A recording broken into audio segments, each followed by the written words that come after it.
Okay, good afternoon all. I welcome everyone on behalf of Department of Political Science, Goa University, and also Center for Political Leadership of VMSCL College of Law for this discussion. So together in collaboration, we have organized this event, this discussion, which is an interaction with youth. And what we are basically doing is basically trying to understand from them what are their aspirations, their issues. And because this is election season, this is just another activity that our center at Center of Political Leadership has organized. The first activity that you all must have heard about was that manifesto writing competition, which we received amazing response for. And when we shared the report of that competition to Professor Rahul Tripathi, he was the one who asked us to initiate this discussion because he wanted to talk with the winners of the competition, and this activity came through from that thought. So let me first welcome Professor Rahul Tripathi. Professor Tripathi is the head of the Department of Political Science of Goa University, one of the wisest voice of political science in Goa, even nationally. Yet, like his brief discussion was that this discussion is about youth. And we have a lineup of speakers who will be speaking on the youth issues of the youth and their aspirations. First, we have Mr. Mohit Sukhtankar, who is an assistant professor in political science at Dempe College of Arts and Science, Miramar. Then we have winners of this competition. First is Aaron Andrade from Sogole College of Arts and Science. Then we have Aniket Kanolkar, who was an ex-student of Goa University. And we also have Saily Kauthankar, who is a fifth-year student of law from VMSCL College of Law. So all these participants will be basically speaking about their issues. And after that, we will also open this discussion. So this activity came out from this manifesto writing competition. And tomorrow also, we have one more surprise from our Center for Political Leadership that we will be announcing tomorrow. So do stay tuned to our social media pages for another big announcement that is coming up tomorrow. So with that, I welcome everyone once again. And now I hand over this session to the chair of this session, Professor Rahul Tripathi. Thank you. Over to you, sir. Thank you, Ramrai. I hope my voice is audible to everyone. Yes, sir, it's clear. Okay. I would also like to welcome all of you on behalf of the Department of Political Science, Goa University, as a partner in this event. We were very happy when we heard about the initiative that the VMSCL College of Law has taken with regard to its Center for Political Leadership, and the decision to actually have a competition on a youth manifesto, a manifesto by the youth to be sent to the political parties. And I must compliment Ramrai and his team for conceiving this idea. So when we got to see the results and a small booklet which was sent to our department, we got quite excited. We felt that this should become the talking point among the students, because this is the first activity of its kind insofar as my memory of being here in 22 years is concerned. So this should be highlighted more. So certainly, I mean, you all are social media savvy, so you will be highlighting it through all social media platforms. But I think a discussion among the students and the faculty members on this also would be very, very essential. In fact, what I would suggest, Ramrai, is that we will also prepare a small report on the discussions today and then send it out to the press. This is a very special time, as you all know. The elections are around the corner. So political parties are doing what they have always been doing.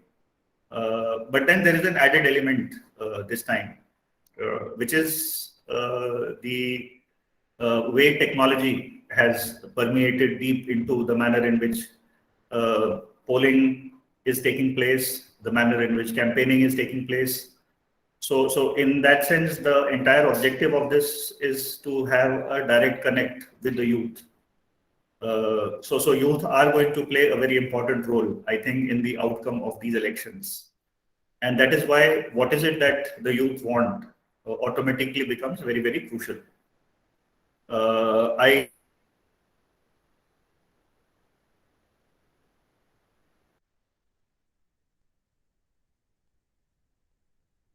It will also be very interesting to see, if I understand correctly, Ramrai, this has been shared with some of the political parties also. Yes, sir. So whatever suggestion that we have received from the participant, we have filtered some of the best suggestions and ideas, and then we shared it with all the political parties, the leading political parties of Goa, and Okay. some of it has been already reflected in their manifesto, in the youth manifesto, in some of the parties. So we are So, waiting for the other parties also to include all the suggestions. Yes. so that will be a very interesting exercise also to see how much have the political parties listened to the what was written.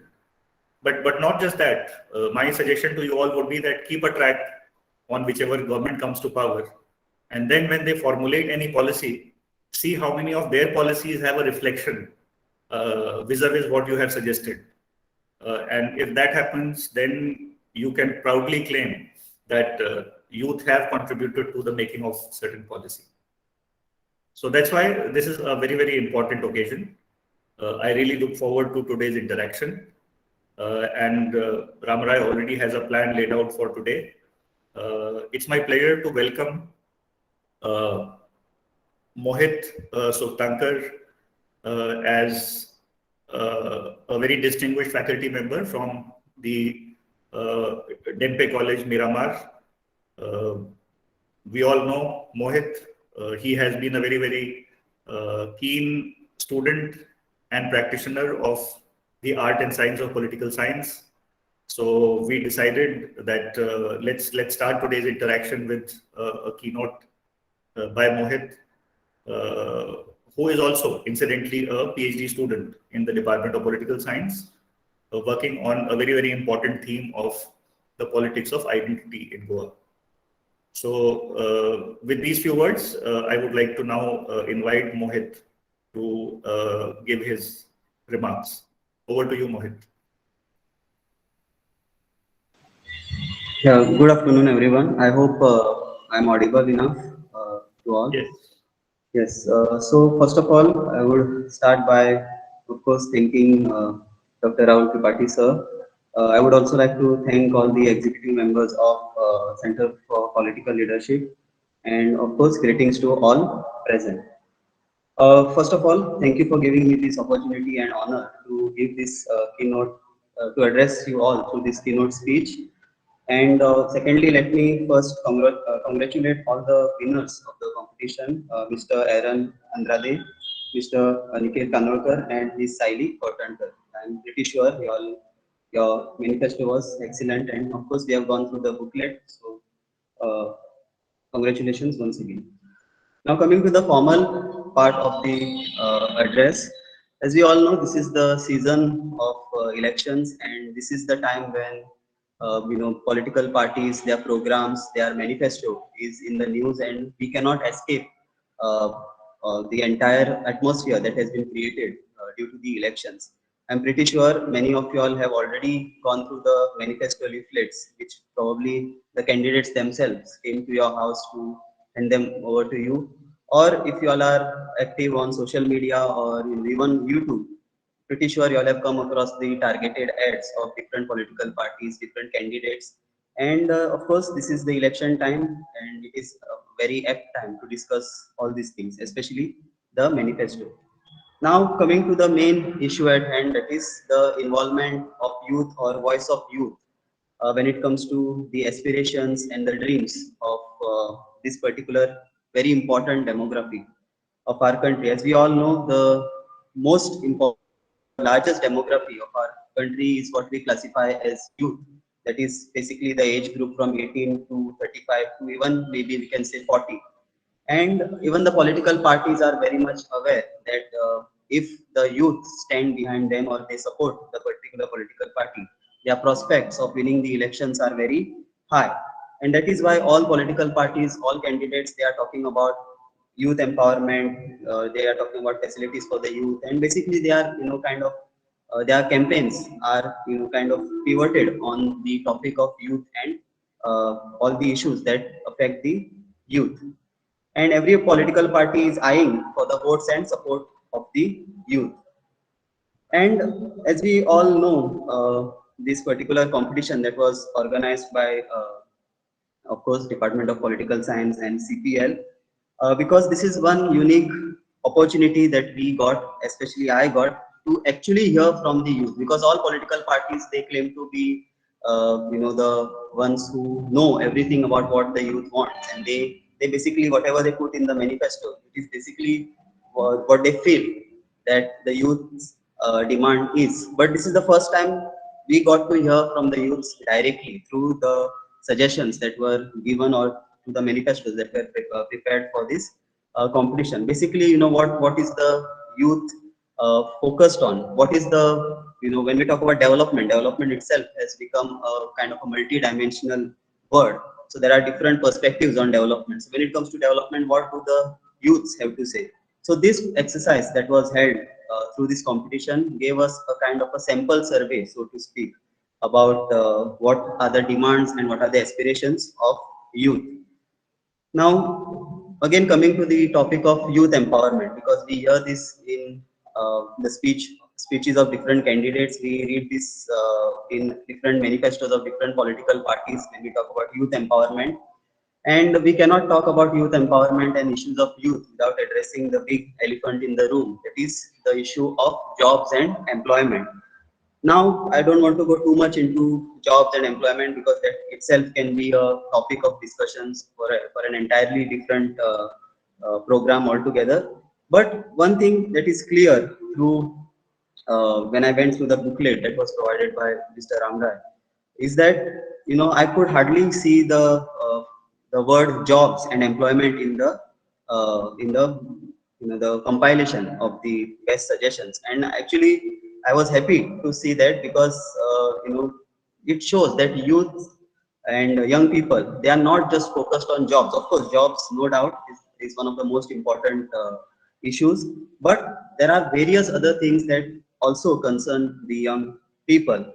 And that clearly shows that, when it comes to development, when it comes to empowerment, the youths themselves are very much aware, and they have a kind of a multi-dimensional understanding of what empowerment is. It is not just jobs, because that is usually what is discussed, that usually takes up the largest space when it comes to discussion of youth empowerment. It is just about job and employment. But through this manifesto and through this competition, it is clear that the young people, their demands are beyond just jobs and employment. Yes, again, I repeat that jobs and employment, I'm not saying that it is not an important topic or it is not an important issue, but apart from that issue, also there are various other things. Apart from employment, of course, the young people and youth, they have other demands related to education, healthcare, sports, culture, safety. All these things are also very, very important. And we can say that these demands clearly point towards what I would kind of put under the umbrella of higher standard of living. That means the young people, they want to have a higher standard of living, and this is again another good thing which I feel, because it is always good to aspire for a higher standard of living. So when we talk about youth empowerment, all these things also have to be looked at. Now, when it comes to our country, we are one of those countries who is blessed with what we call as we are one of those countries that can exploit, or that can reap the benefits of demographic dividends, because almost more than 60% of our population is what we call as youth.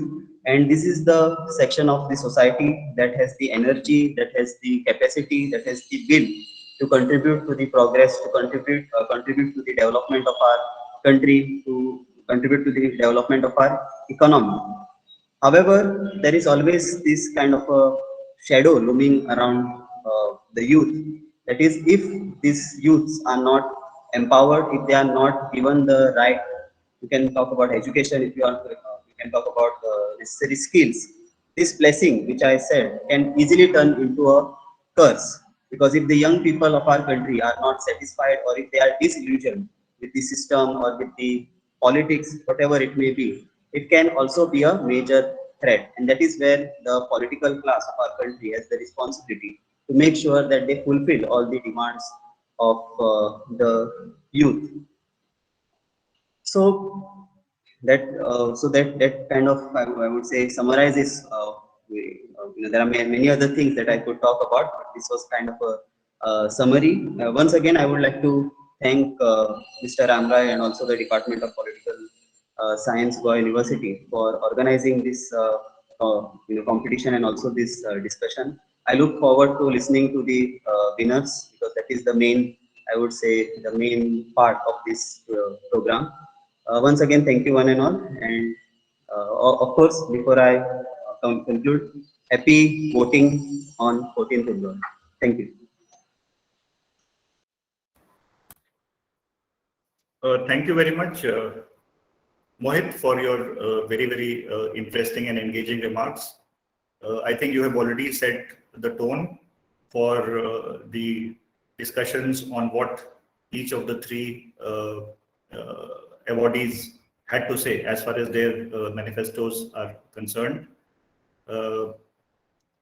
So I think we will now proceed straight with the three manifestos.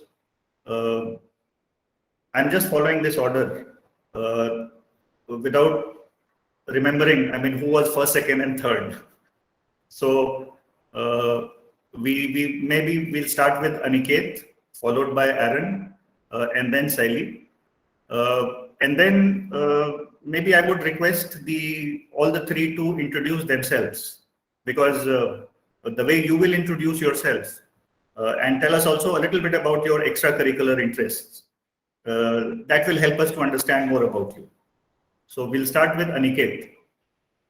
And once we, I think, finish with the three, then we will have an open discussion where you can ask questions to the three or give your comments. The floor will be open. Ramrai, is that format okay? Absolutely, sir. Yes, right. Okay. So let's start with Aniket.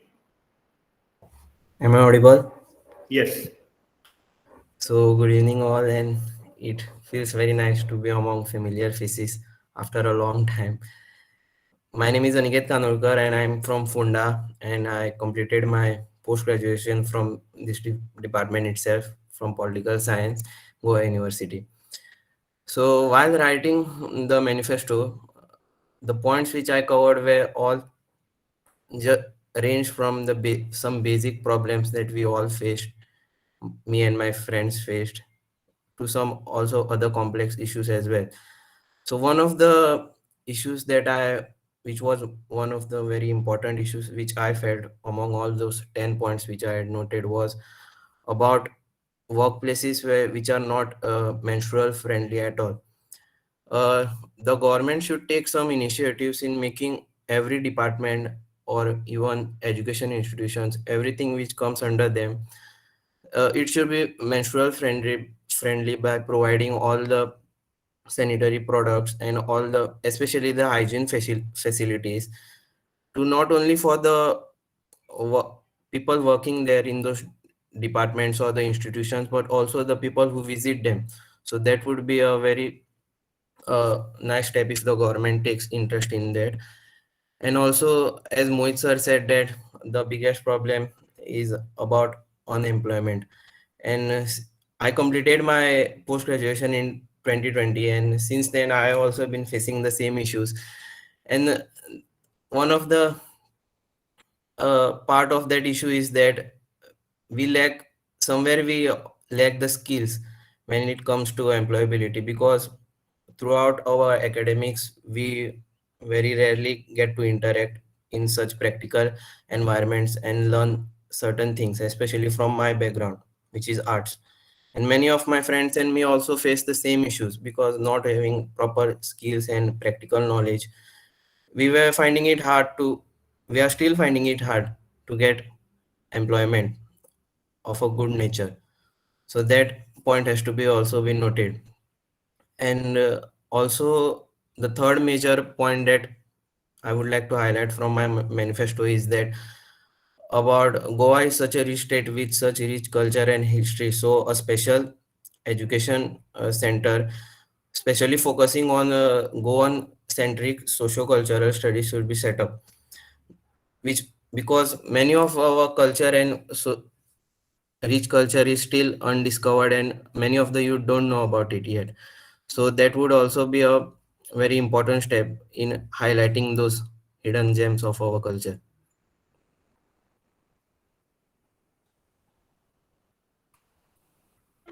So that was those were three of the those three were the main points which I would like to highlight today from my manifesto. Okay. Thanks, Aniket. I also personally had a chance to go through your manifesto points. Thank you, sir. And the first thing which actually struck me was precisely this, that establishment of a Center for Goan Cultural Studies for encouraging Goa-centric socio-cultural research.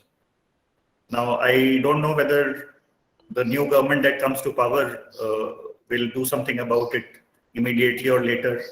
But I'm happy to tell you that Goa University already is doing something on those lines. Okay. So maybe collectively we can impress upon the government to help and support that center. Yes, sir. So that point is very well taken. But we'll come to your points further later. Okay, sir. Thanks, Aniket. We now move on to Aaron Andrade. So Aaron, please tell us something more about yourself and then your major Yes. highlight. Okay. Good. Yes, sir. Good afternoon, everyone. My name is Aaron Andrade. I'm studying in final year BA in history and Portuguese. I have been studying political science in my higher secondary, and I I loved political science. I have been very active in.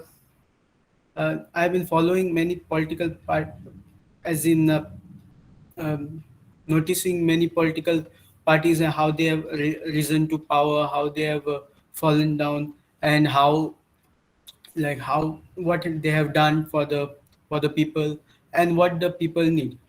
So there are still certain points where the administration has lacked, which I would like to highlight. I would like to highlight through my manifesto. First of all, in my manifesto, unlike other political parties and politicians' manifestos where they have just given points of what they are doing, I had decided that I would rather make it into bills, as in bills which are to be made into acts and passed in parliament for so that legislative assembly, so that there's been more transparency on what the government should do and what the government has to take up for the youth. So first of all, so my first of all, I will not uh, take the bills in in details, but I will not express each point of the bill, but uh, I will.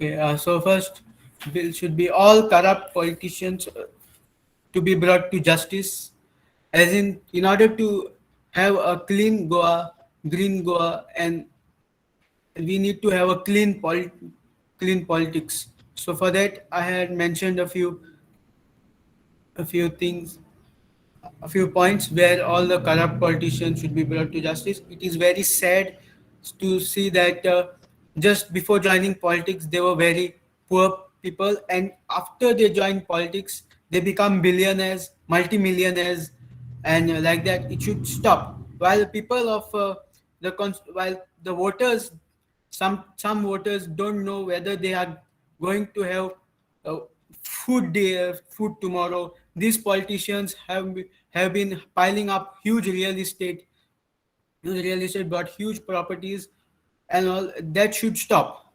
So first bill I brought here is that is that all of these properties of all politicians need to be confiscated. The second was and be brought to justice. Okay. Now, second bill is educational excellence bill, which we need very which we need very desperately, because we need to get our professional institutions maybe may it be JMC, may it be pharmacy college, may it be any law college, needs to be upgraded, and it should be in par with those of western western colleges. And and other than that, it should other even school curriculum should be advanced themselves. They should be knowledge for financial investment, taxation, which will help people grow in terms of financial help. And in case of online classes, I have considered that in future we will need online classes as well. So the government. So what I have given is the government should install state-owned Wi-Fi services, like how there is a BSNL, and these billings of these Wi-Fi services to be done just like how we get our water bill and electricity bill. Similar way, we need our Wi-Fi bill also. Okay. Next is jobs, which we need very is gone youth, and youth across India need very desperately. We need rules for setting up small scale industry, especially uh, small scale industry. A special. I was thinking that Goans working abroad are when there should be a policy to get them back, so that they invest in some kind of business, as they have the capital to uh, get updated raw materials and updated machinery, and they will be more able to provide jobs and more able to offer better wages. And uh, and like that, because of this, and plus the ones working abroad, including Indian citizens, NRI, OCI Indians working abroad, they have their children, they studied in Western education, Western schools, Western colleges, so they'll be able to offer good, so they'll be able to upgrade our uh, institutions and machinery. Okay, every household. Sorry, and if anyone wants to uh, have their own business and does not have the money, have the capital, then government should provide at least 250 to 500 square meters to any to uh, to any person willing to set up his or her business. That we have this beautiful system of comunidad land, where which have been kept by our ancestors, and in that society, in that land which was meant for housing and agriculture, that also can be amended for businesses, for small scale cottage industries. Okay, next I would like to speak on women empowerment. The woman mothers, first of all, mothers with infants need to have special uh, provisions. Mothers with infants need a half day every day, need to get work half day every day with 80% of their salary in any sector job, may it be public, may it be private, and etc. Childcare leave should be mandatory for mothers with more than 3 kids, because we we are saying about population control, but if you see a child, may it be first child, second child, or third child, or a fourth, fifth child, every child is an asset. We cannot deny that. We have to take that child, may it be fourth child, fifth child, is an asset. So for that, they also deserve nurture. They also deserve better as the first and second child. Therefore, children about parents having more than 3 children have to be granted child care leave. Every police and finally every police station should have a women's department where only women officers and only women grievances are to be addressed. This is necessary for every. This is necessary. This is not only necessary in Goa, not only in India, but the entire world. We need women's department where only grievances of women are to be entertained. Okay, finally, I would like to speak of sports. We need every panchayat, every village have talented, good and talented youth, and every panchayat should take the initiative to set up sports training institutes which teach many sports within one under one roof. May it be cricket, football, chess, etc. And good and talented sportsmen. If any sportsman is good and talented, then the government should take 100%, 100% meaning enforce, meaning if the child is a very talented sportsman and if he gets promoted, his sports is recognized nationally or internationally, the state government should provide facilities, should provide funds, should provide expenditure so that he or she might improve his sports, and even one day a Goan youth might even represent the Olympics and make India proud and even win gold medal. So with this, all my opinions are done. Thank you very much for listening. Thank you very much, Aaron, for a wonderful presentation. I also had a chance to go through your manifesto, but just like I was quite excited about Aniket's first point, I'm a little scared about your first point when you say that all the corrupt politicians must be brought to justice. But we will certainly discuss more on that, how feasible, how possible that will be, and what will happen to our political system if each and every politician who has a criminal record is completely taken to task. So thank you very much, Aaron. Thank you, sir. We now move on to the third winner.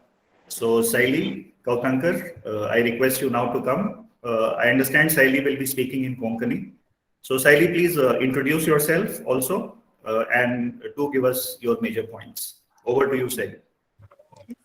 So hello everyone, my name is Saily Kauthankar and I'm 5th year BA LLB student of VMSCL College of Law. I had written my manifesto in Konkani, so I will interact in Konkani, and whenever you all are not able to understand any word, I will translate it in English. So under first point, that is youth empowerment, युवा सशक्तीकरण जाका आम्ही म्हणता कोंकणीन. युवा सशक्तीकरण जेन्ना म्हणटा the youth empowerment, there are different sectors under the empowerment of youth, social, economic, but under educational empowerment, which is the basic one, at the initial starting, here भुरग्यांक ती youth empowerment, educational youth empowerment करपाक जाय जाल्यार we can give them annually एक शैक्षणिक भोवडी करपाक 40% subsidy through the government. So by spending 60% from their pocket, they can have and go and witness the actual places they are studying in their books or textbooks. Second, in case they want to pursue higher education, देशात जाव वा विदेशात जाव, थंय तांकां आमी 50% scholarship दिवपाक शकता. So they can pursue that higher education in any other state or maybe abroad. Under economic stability that is आर्थिक स्थिरताय हाच्या सकयल जे कोण युवा शिक्षण जांचे पूर्ण जालां आनी जे कोण बेकार आसा तांकां आमी or the students whose annual income is below 1 lakh असल्या भुरग्यांक कॉलेजीन येवपाक खूब त्रास जाता. We say that they bunk करता स्कुलान येना. But in case for such students whose annual income is below 1 lakh, तांकां आमी 20 किलोमीटर प्रवास फ्री दिवपाक शकता. And further, if they, in case they want to travel, then 59% ticket माफ आमी तांकां दिवपाक शकता. Also at village level till the city level, we can have different workshops through which after giving them training, they will be employed at certain or different government sectors. Maybe the lowest or the highest, it doesn't matter.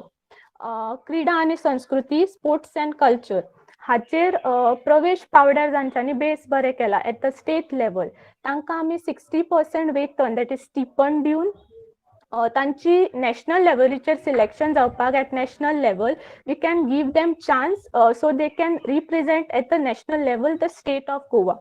After that, in case they get selected at the national level, राष्ट्रीय पावड्यार select जाल्यार तांकां आमी त्या वेंचीक युवांक राज्यांतल्यान free of cost विनामूल्य प्रशिक्षण दिवपाक शकता at the national level सेंटरात.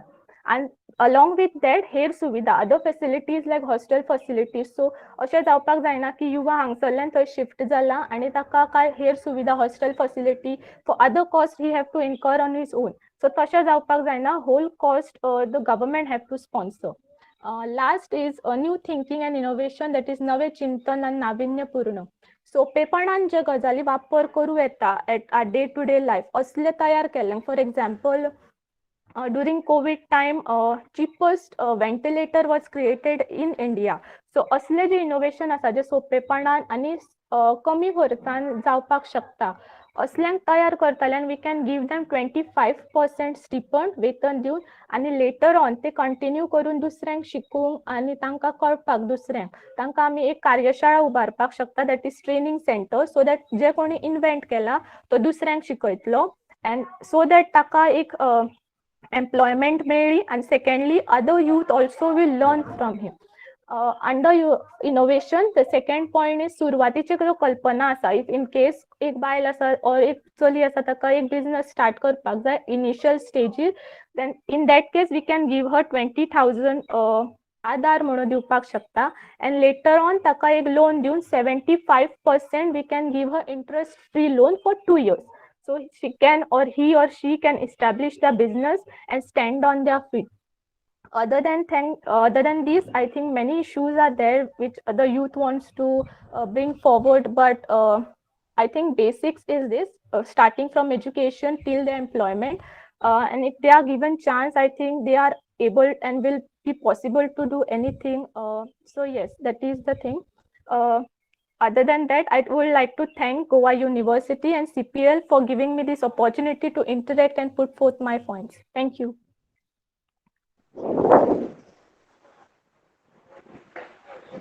Thank you very much, Saily, for your brief but very, very interesting presentation. So we have had, yes, Norman, we will just come to you. Hello, sir. How are you? Sir, I would like to raise a point on artificial intelligence and robotics that government should add on the. I would suggest a point for myself for the government on manifesto. Let me come to you. Yeah. So we had very good 3 presentations. Now we will take questions or comments from all the participants. You can make out that each of the 3 participants have focused on some very, very specific points. There are common points, there are different points. Some are very, I would say, controversial points also. But then this is an open forum. You are the youth. What you say today is going to count tomorrow. So make this discussion quite open. I now invite your comments, questions. So you just introduce yourself and then you can put your questions on record. And Norman Fernandes was the first one to raise hand. So Norman, over to you. Yeah, sir, I would just like to add on a small point saying like government should opt for a artificial intelligence is robotic studies for the youth, which will be down very good after 5 to 7 years, according to my perception, because everything is going on a large scale today. So I feel that is lacking in Goa and India as well. Whereas the other countries like Israel and Dubai and all, it's going on a high scale. So I have this suggestion that they could add on this point also, sir. Yes, that's a very valid point. In fact, Ramrai, I would suggest to you that all such suggestions that are coming, you could note them down. Now, Norman did not introduce himself, so let me introduce Norman to you. Norman has been an ex-student of Department of Political Science, Goa University. He was one of the very active students, and we also considered him as a future leader. So, Norman, I hope you are gradually fulfilling those steps towards becoming a future leader. Yes, sir, and I'll definitely get a huge change into it because I'm also a qualified student, as you know, and also did a dissertation with you, sir. Learned a Right. lot with you, sir. Great, Norman. Yeah. Okay, sir. Any other questions? I just wanted to mention one point apart from the suggestions that have been already shared by winners. If at all you want to go through our report, please do get in touch with us. We will share the report of our manifesto writing competition. Thank you. Just wanted to add that. Yes.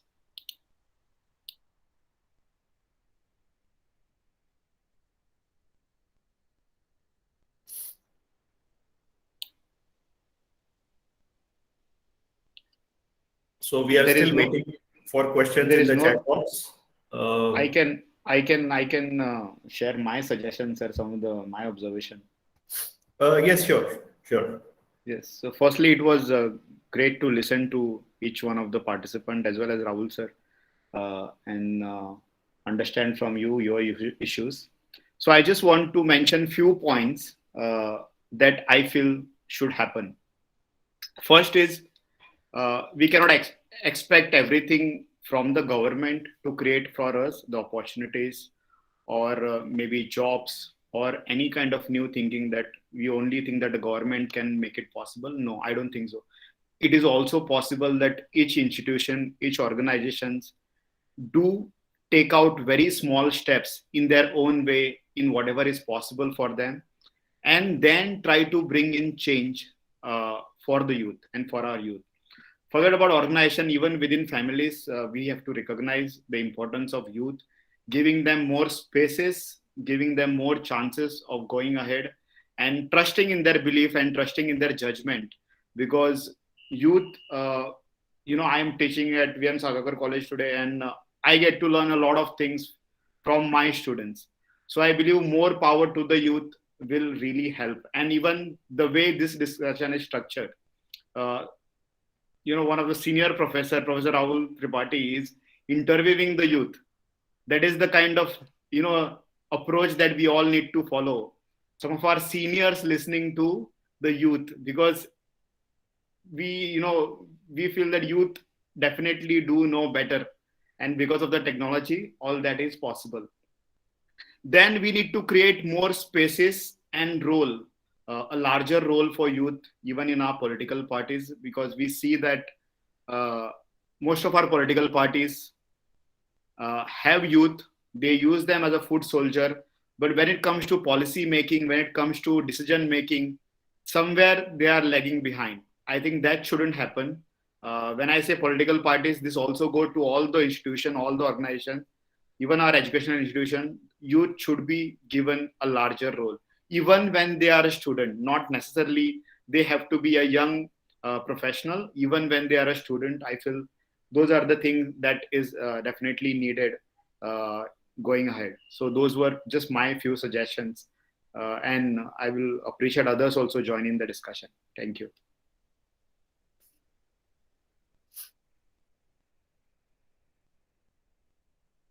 Floor is open.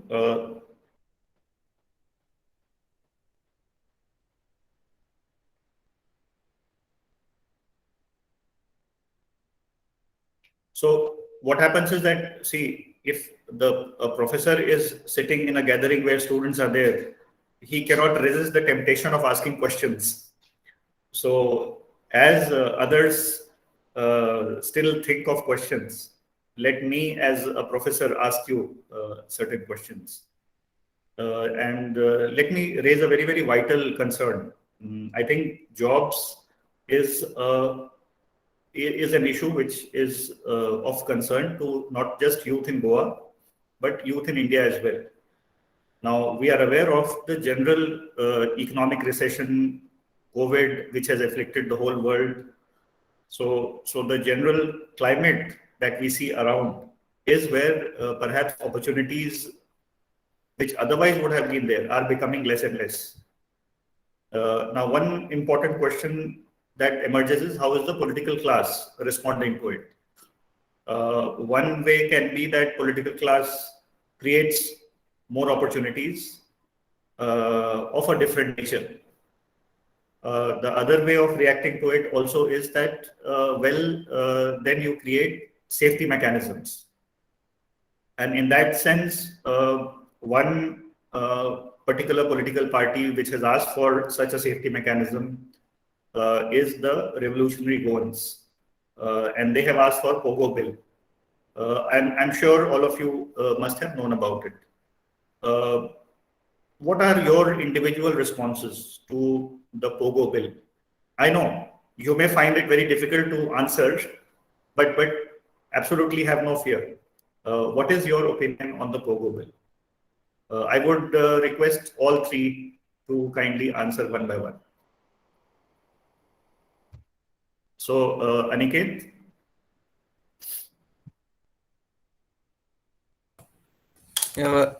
It's only about improving oneself. You should not depend upon such bills, and when it comes to making yourself, finding your place in the employment sector, you should the government should focus first on improving the skill of the youth, and especially not only in institutions, but once they graduate, they should get opportunities where they could especially learn in today's age all the digital skills which are required. So that will increase our employability chances, and we wouldn't have to depend on such bills that would reserve our spots in the industries or whatever organizations that such bills promise to. Because once we improve through all the skills which the proper mechanism provides to the youth, then it won't be a problem at all to find employment. Okay. Aaron, how would you react and respond to the Pogo Bill? I hope you all know what the Pogo Bill is. Aaron, over to you. So the Person of Goan Origin Bill, which is proposed by Revolutionary Goans, is actually which reserves right for Goans, Nis Goinkar or person of Goan origin. It gives additional privileges to a son of soil, and they define a son of soil as any individual whose father or parents or grandparents were born prior to 1961, 20th December 1961 to be precise. So I feel that Goa being a small state and having a small population of ethnic Goans in front of, say, suppose, and having two huge neighbors in form of Maharashtra and Karnataka, I think this bill should, first of all, we have to take into consideration that Goa is a small state, as I mentioned before. And we need job opportunities. It's also, Goa is one of the highest in jobs job scarcity. So this bill allows son of soil to get the job. So I feel that this bill is somewhere or the other necessary for the upliftment of ethnic Goans, but as time passes, there will be a compromise on the bill. Like for example, the second clause of the bill, 80% reservations in private sector for person of Goan origin only. Uh, highlighting this, I would like to say that that the private sector in Goa being very massive, and 80% in each and every industry. Like for example, in say one office there are 100 colleagues, and out of the 100 colleagues, 80 are gone. There will be a and say more offices like that, more industries like that. So there will be a compromise in that, because there will be a job surplus. I would like to say job surplus. Like today we have three goans for per one job, say suppose. In future, if this bill is taken seriously, there will be three jobs for one goan. So henceforth, there will be a compromise. There will be a compromise in the person of Goan origin bill, especially the 80% private sector jobs for person of Goan origin only. Okay. Saily, we would like to hear on this issue. Yes, sir. Implementation, I will say, if we raise the issue of only providing jobs to Goans itself, it is not possible everywhere, because at certain point we need some things which Goans doesn't want to do, like working as a waiter maybe in some hotels or whatever. So in such cases, somewhere we need some outsiders to be in. But in case they want a proper implementation of this bill for giving jobs or other skills or development to the youth, then the proper transparency need to be there. So whatever they are doing, the jobs which they are providing or anything they are doing under there or having a training, under proper transparency, and not the jobs should not be granted on the basis of some context to some MLAs or the minister in power. So that is more important, I think. And the skill development should start from the initial schooling days, maybe from the 8th standard onwards, so they can know what they want to do in the future. And then later on, they will be guided on the same line to in their higher education, or maybe at high secondary or higher education level. That's transparency is more important according to me. Okay, thank you, Saily. We have one more raised hand. Sian Gomes. It's Sienna Gomes. Sienna Gomes, yeah. Yes, sir. Good evening, Professor Tripathi. So I would like to comment on the question. Could you just introduce yourself a bit? My name is Sienna Gomes. I'm a final year student from Parvatibai Chogle College, majoring in English and history. Which college? Parvatibai Chogle College. Okay, great. Yes, sir. About the POGO bill, I feel a lot of immature thinking has been gone after drafting that bill, because it's only Goan centric. And I'll put it up first before I commence with my topic, because I'm a Goan and my ancestors have lived over here.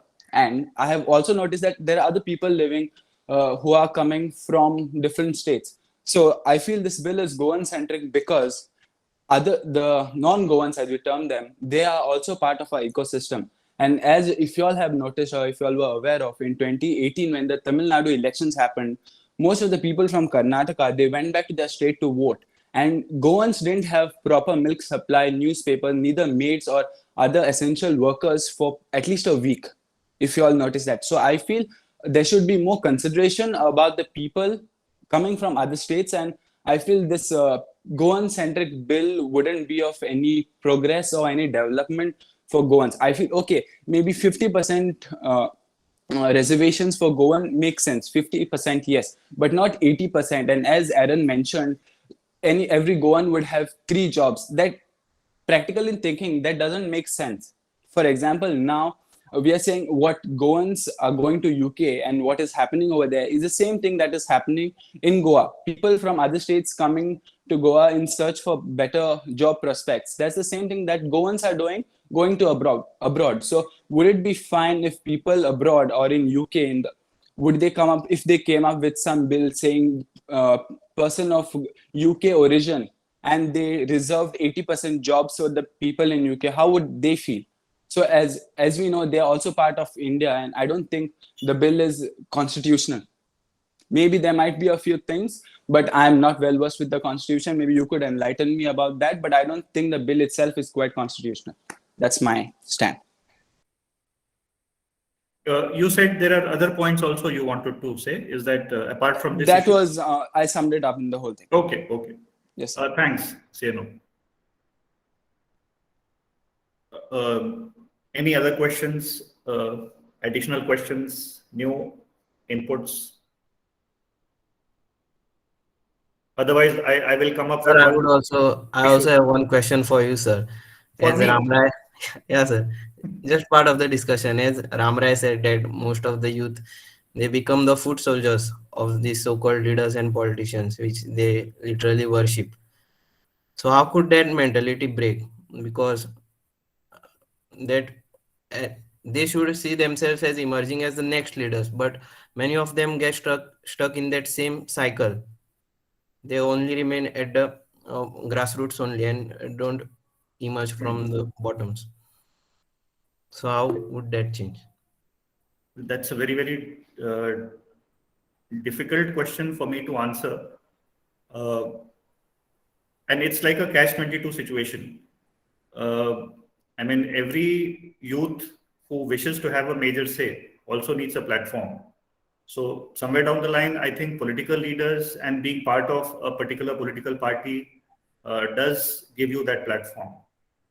The critical question is that once you become part of that political party, I'm not using the term foot soldier because I mean, foot soldier is like more a simple follower who cannot go against the wishes of the party. Now, then the real question would be that what is the extent to which party is open to your ideas? That's a gray area. And the way we see our system, the way it is entrenched, I think the youth have to look within. When we look at the youth who join students groups which are affiliated to political parties, I must say that they do not go entirely against what their respective political parties say. So then what does one do? And then I think an example comes to my mind. There used in Goa. Now, I used to think that, yes, I keep on hearing that there was an independent, vibrant students movement in Goa in the 80s, which fought for the rights of students for 50% concession. But that was the only issue that I would hear. So I thought maybe that was just concentrated on the bus concession and nothing else. But then I recently came across an article which actually detailed the history of that movement and what all it did. And when I read that, I realized that if that could happen at that time, so I mean, these were a group of college students, some from Dempe College, some from Chogle College, and all these people are now in prominent positions. They would identify an issue, they would decide what is right, and they will take on the powers that be. So much so that whether it is the political parties or the chief minister at that time herself, she had to listen to them. Unfortunately, that is something which is missing here. So I think solution or one alternative is perhaps more and more of independent-minded students groups to emerge, to have a voice of their own, and acquire a certain visibility which tells the political class that we are ready to join you, not as foot soldiers, but as stakeholders. So I mean, it's a long haul. But then do give some thought to it. We had another hand that was raised.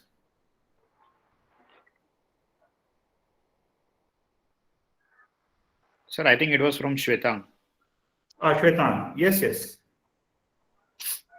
Yeah, hi everybody. Rahul sir, actually you answered the question. I was to ask when youth is young, or maybe when they just turn 18, or it is that age in the late teens, that we are very much radical with our thoughts. But as we grow old, we tend to lose that radical thinking. So what motivates such a transition? Because you might have interacted, or you've been in touch with a lot of your former students, so you might have seen their transition as well. So what do you think leads to this particular transition?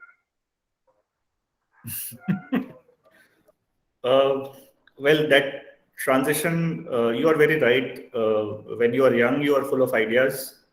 You are also anxious, and you are also very eager to somehow question the things, and then also to try and change the things. Now, as you reach a stage where you settle down in your career, your responsibilities increase. You are accountable to the system which you are part, but then you also, in a way, personally become responsible and liable for the people who are around you.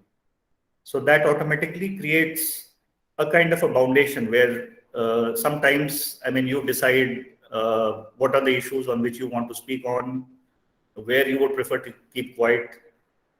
So in a way, becoming part of the professional existence itself creates its own foundations. But then let me again tell you from my own experiences that even within those professional foundations, you have a job, you have a career, you have a family.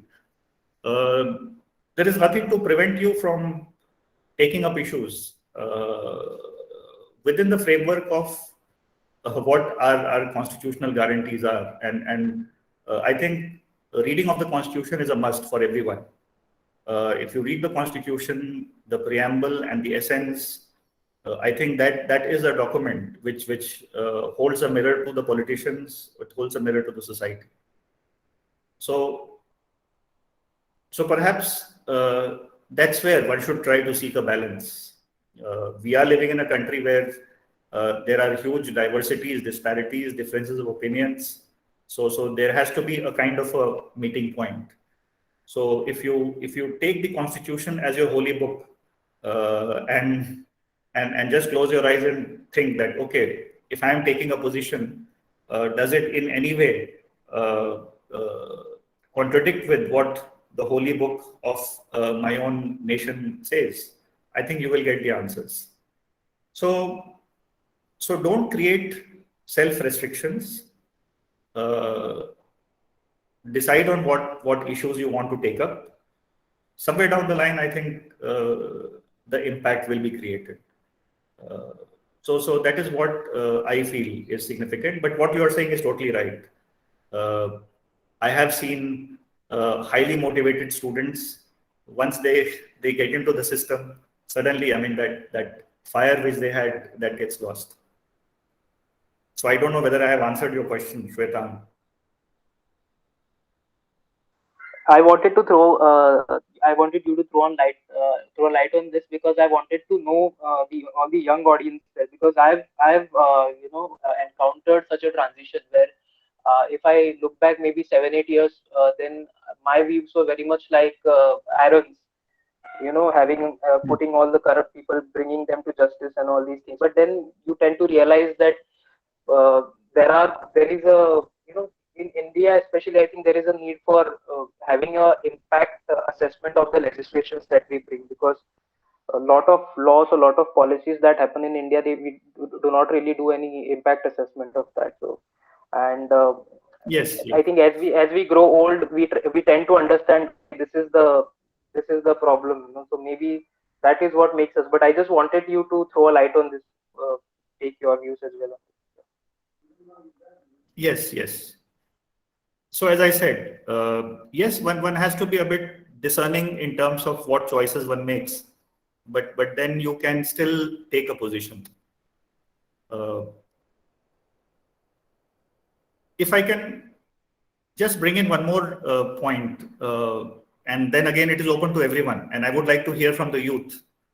I was part of a TV discussion, and Ramrai knows about it, and this television discussion was about the phenomena of defections in politics. and the TV anchor basically put that as a common question that, I mean, suppose the politicians say that, well, people had elected us for 5 years. Now 5 years are coming to a close. We did what we needed to do. So if we are switching political parties just before elections, what is wrong in it? We have to look for that political party which will deliver us the goods. So what is the harm in defecting? Was the question. Now, I will not tell you, I mean, what answers we gave, but how would you all respond to it if the political class says like this? Any opinions? I mean, this is an open question for everyone.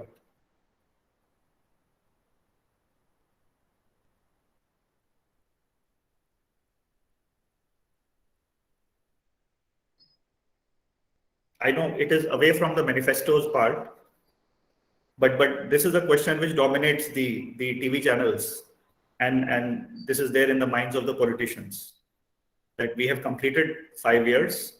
Now, if we are changing sides for the sake of my people, what's wrong with it?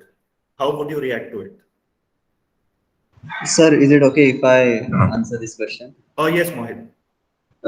So my answer may not be, means it may be a bit different from how most people think, because means again, this is my personal opinion. I'm not a person who is, kind of too much, who focuses when it comes to politicians, who focuses too much on the ideology, because the main question when it comes to defections is whether a person who has served in a particular political party suddenly defects not just to any other party, but the exact party which is exactly opposite when it comes to the ideology.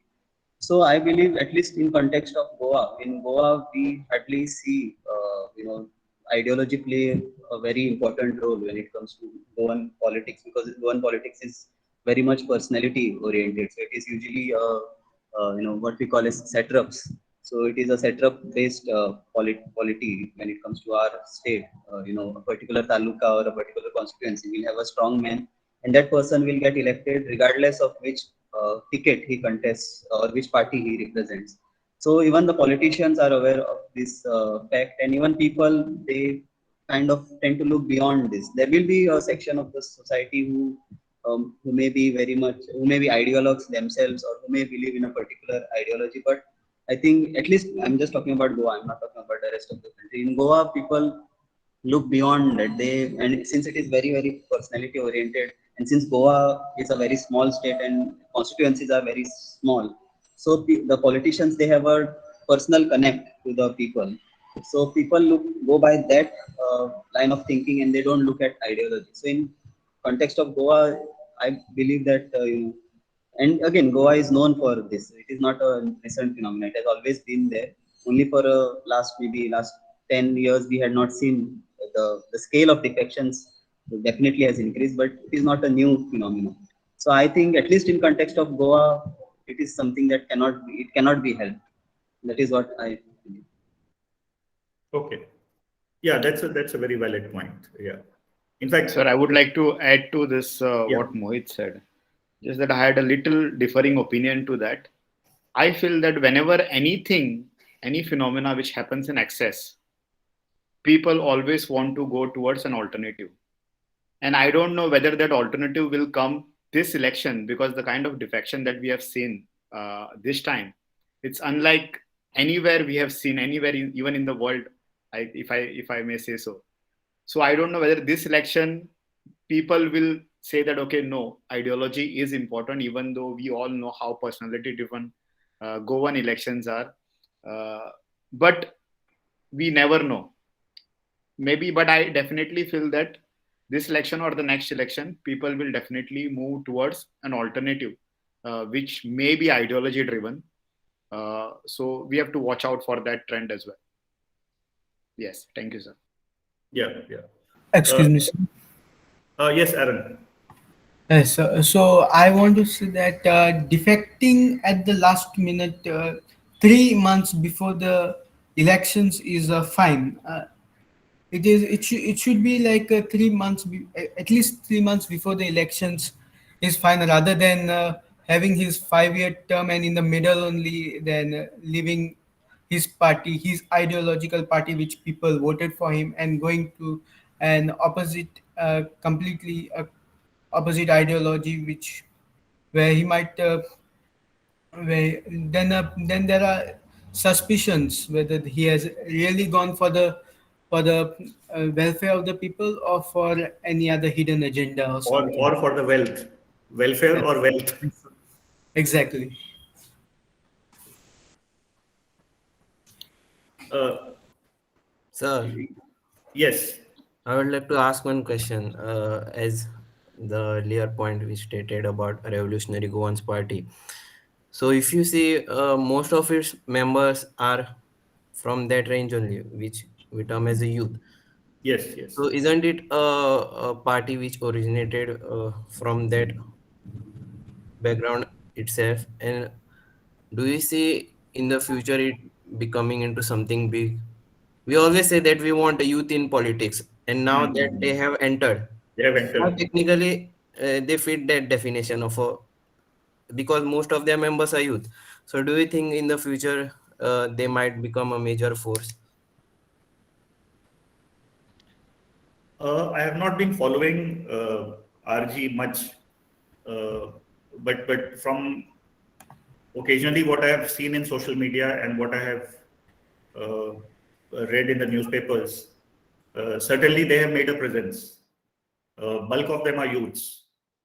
Now, my impression is that with the agenda that they are moving forward, and I think that's what the leader also has said in several of his speeches, that he tried to link up with mainstream parties, but then mainstream parties, for some reason or the other, said no to him, partly because of the agenda or partly because they felt that he's a vote divider.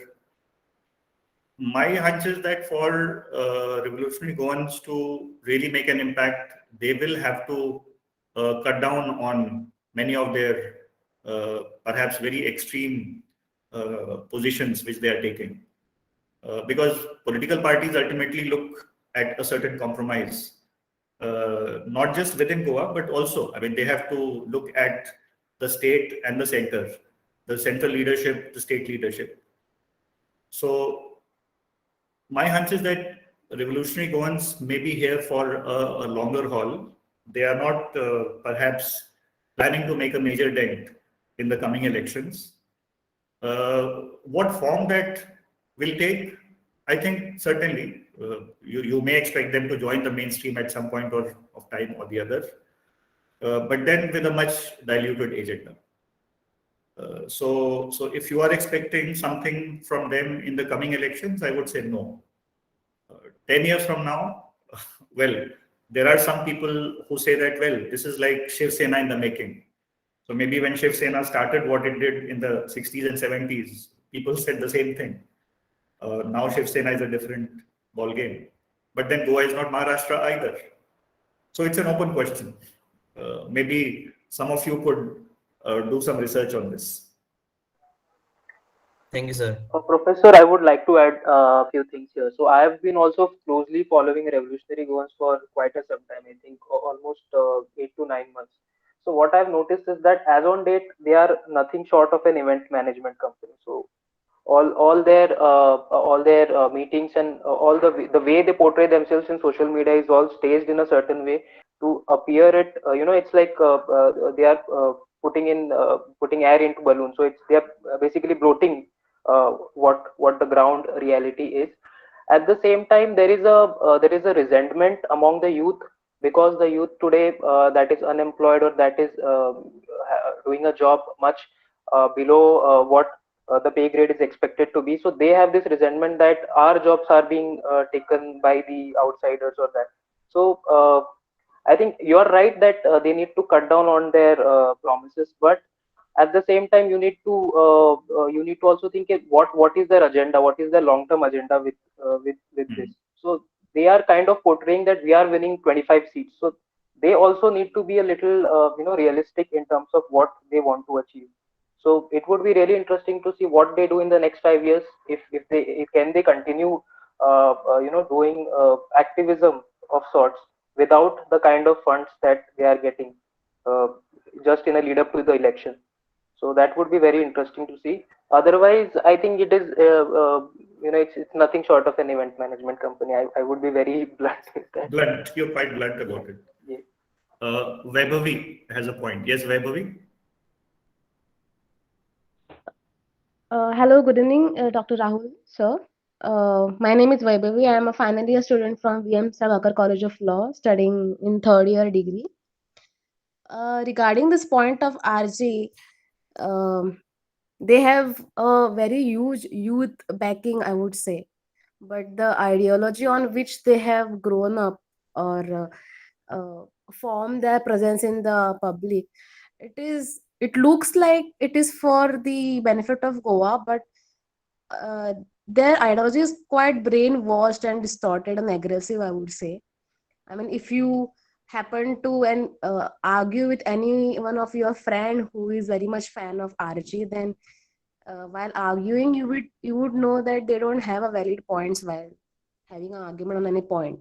Though their whatever aggression they have is correct, because even I have my friends who are trying to get a placement in some factories, but they don't get. For example, the contract workers in Nestle, for example, then there'll be much politics involved. I mean, some of them will get job at that one cycle in 1 month, and next 3 months they won't be employed.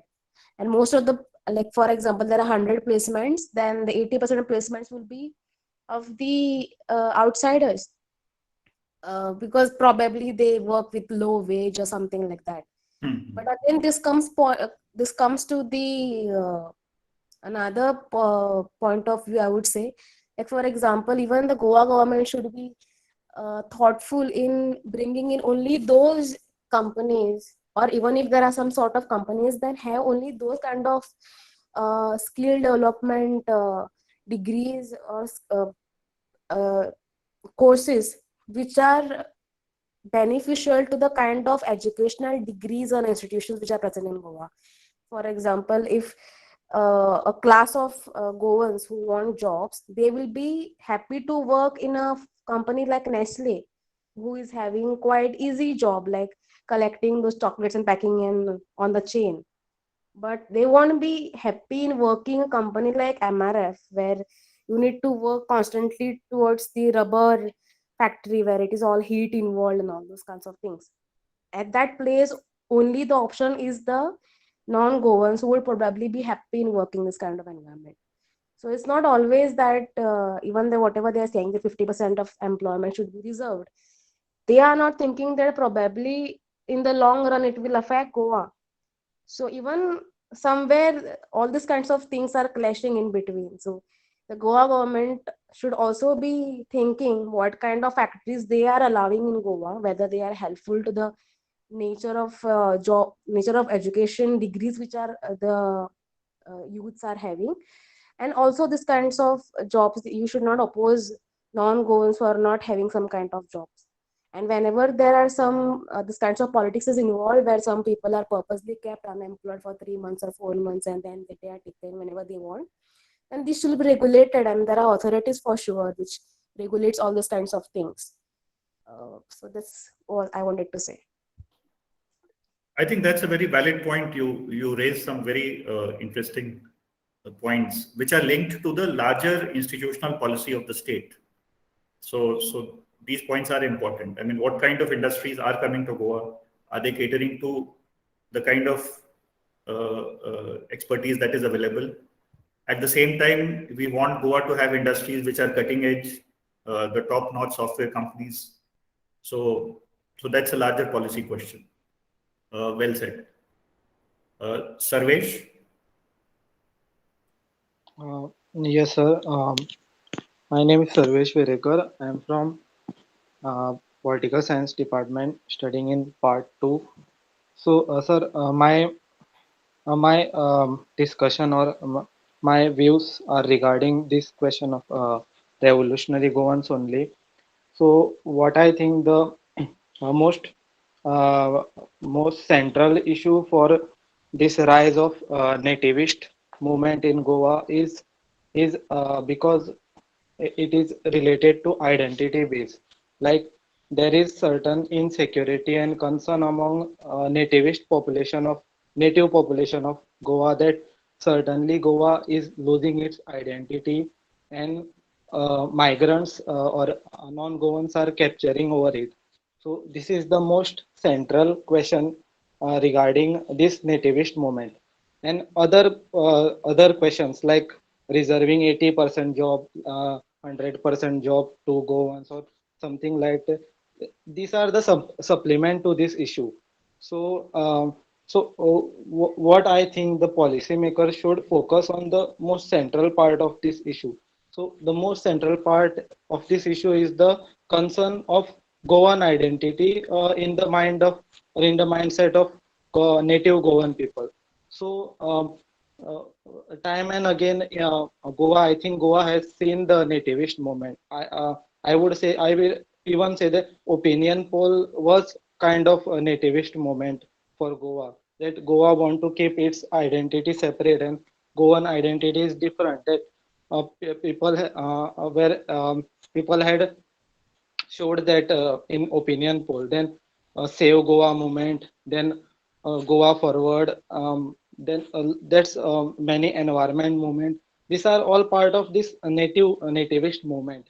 So and then there were demand for special status of for Goa. Late Shri Manohar Parrikar was also very interested to have Goa to have this nativist movement, and many times he made effort to before 2014. Also, he made effort that Goa should have separate kind of special status. Like I think Arunachal Pradesh and some tribal areas do have this kind of special status.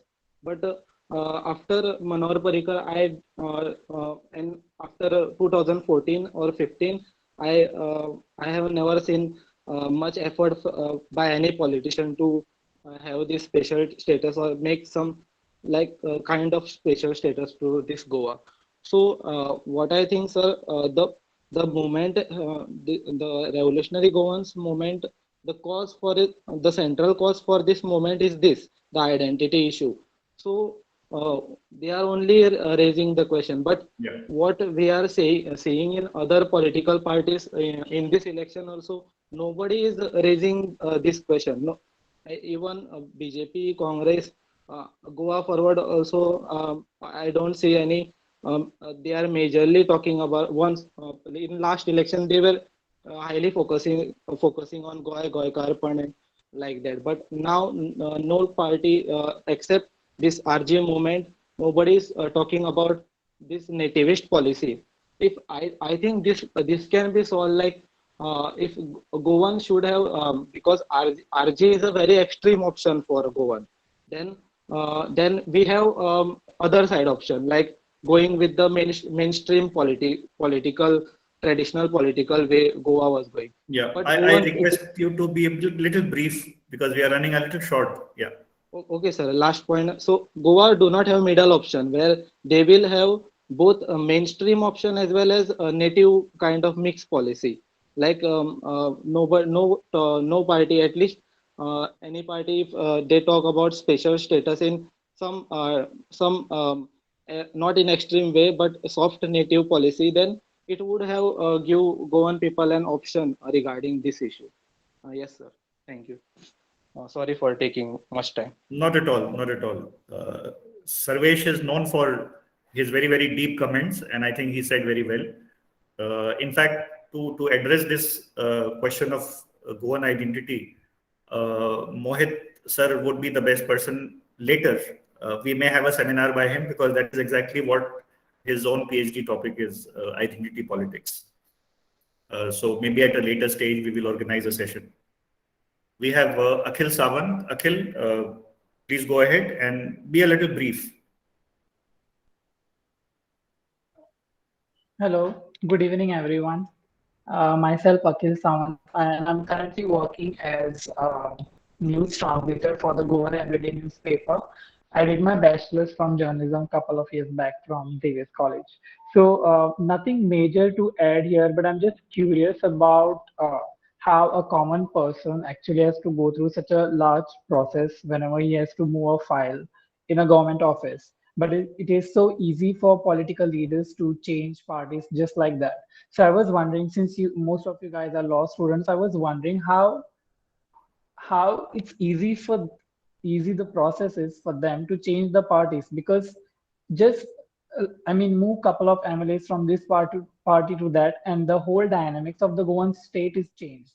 We saw that in the last elections itself, uh, because I feel that's what brings so much of instability in the and imbalance in the government itself.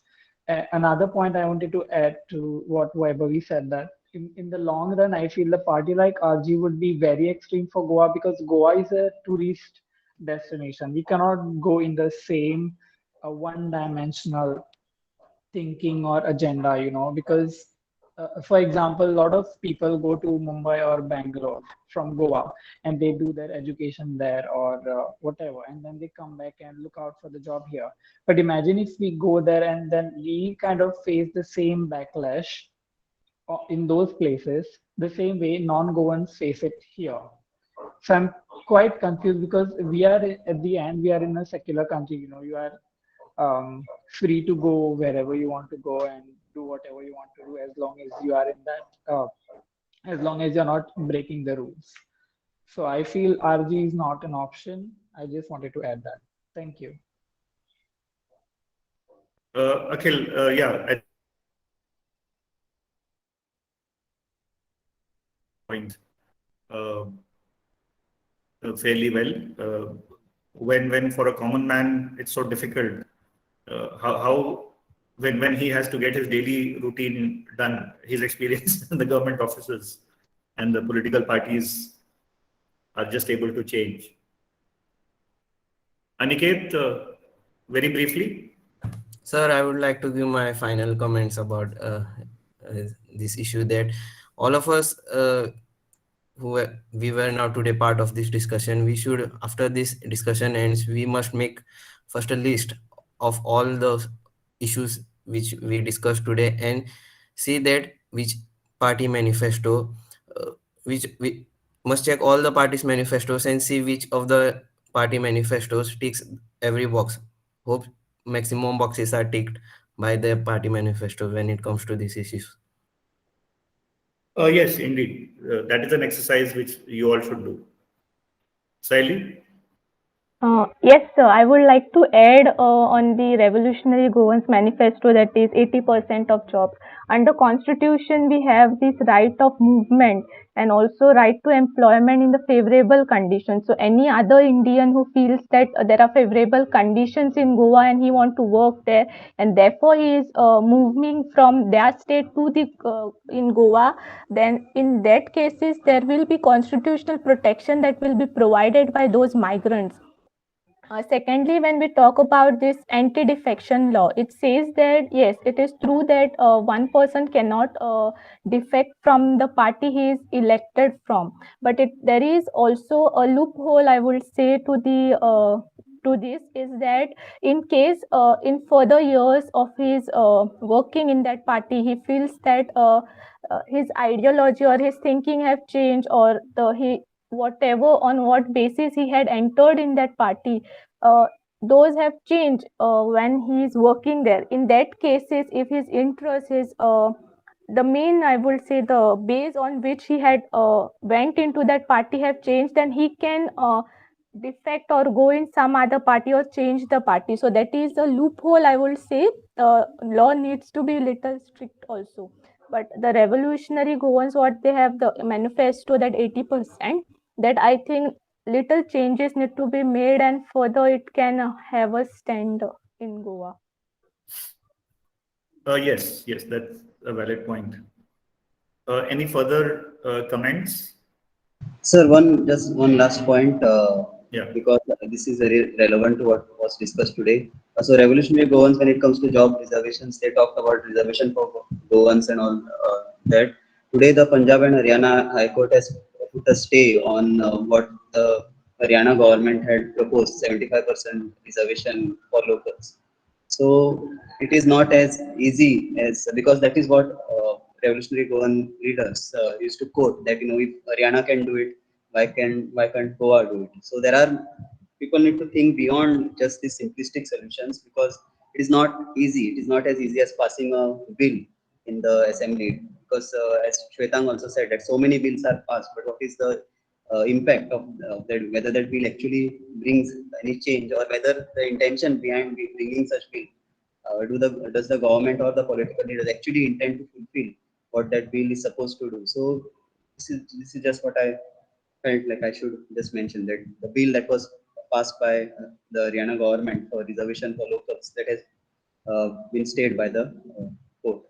Oh, that news came recently? Yeah, I read it today only. So I Oh. think today only it has happened. Because I was about to say that Madhya Pradesh government also had done something similar earlier. So we may need to just read the fine print. Okay. So that's indeed very, very wonderful. I think the kind of issues that came up, although I had to provoke you a little bit, but I think there is a lot that came out of today's discussion. Before I hand over to Ramrai, I also had one suggestion. Since Shwetang talked about, students' movement, the zeal, and then why this goes away. And I made a reference to the student movement in Goa.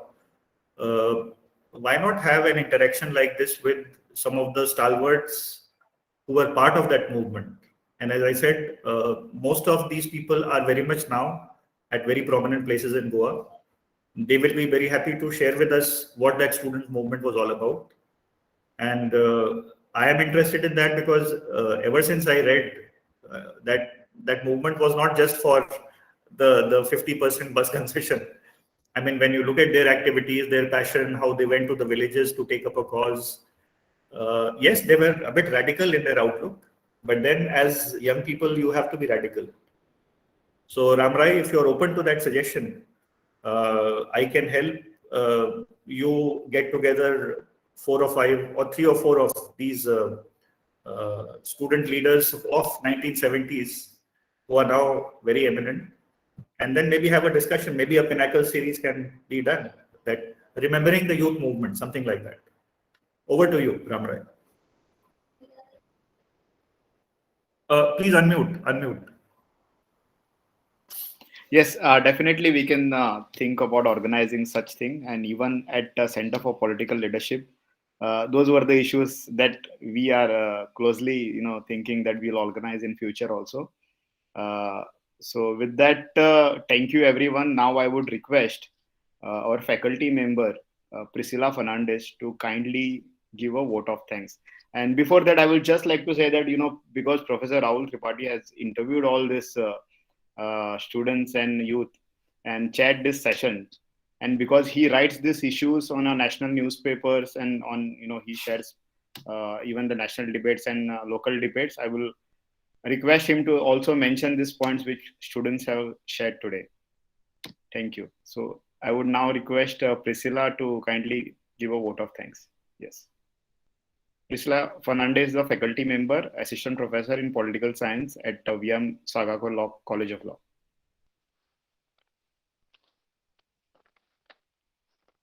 You can hear?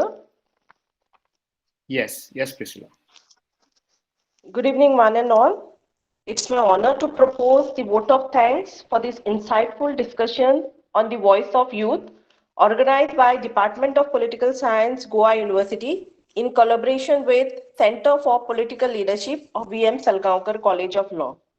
In the beginning, I would like to extend my heartfelt gratitude to the Professor Rahul Tripathi, HOD of Political Science Department of Goa University, and also to our today's keynote speaker, Mr. Mohit Sukhtankar, Assistant Professor from Dempe College, for taking out time from their busy schedule and gracing this occasion.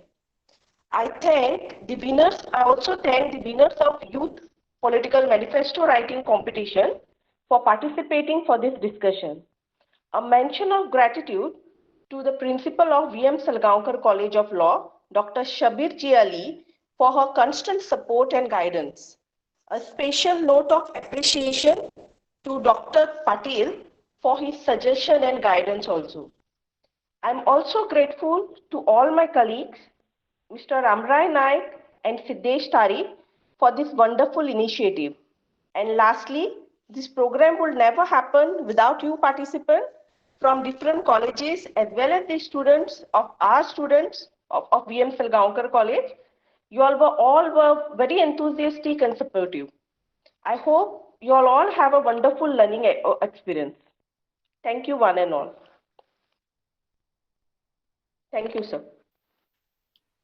Thank you, everyone, and do watch our space for tomorrow. We are coming out with a big announcement. So thank you, everyone, for participating. Thank you, Professor Tripathi. Thank you, Priscilla Fernandes. Thank you. Very goodbye and good evening. Yeah, bye. Yes. Thank yes. you, everyone. Yes. Thank you, sir. Yes. Thank you.